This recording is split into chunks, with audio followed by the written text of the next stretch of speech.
having partaken of it, then you are able to sow it out to others. You're able to broadcast it out to others because you yourself have become a partaker of it. So he uses the soldier, the athlete, and the farmer.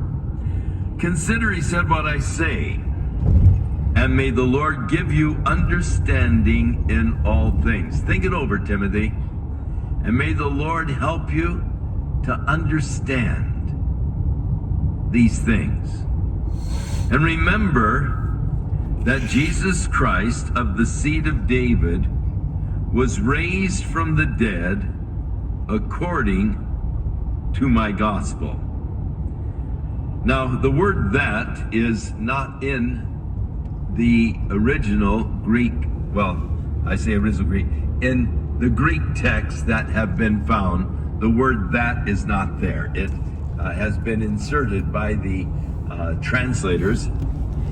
Paul actually just said, reading directly from the Greek, remember Jesus Christ, the seed of David. And just reminding him of Jesus. Of course, Jesus is our example. How he endured as a good soldier. How he ran the race, giving it all.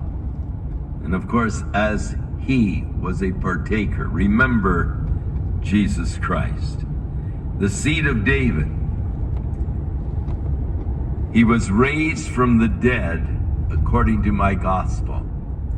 Paul, writing to the Corinthians, said, the gospel that I preach unto you, how that Christ died for our sins according to the scriptures, was buried according to the scriptures, and was raised again the third day according to the scriptures.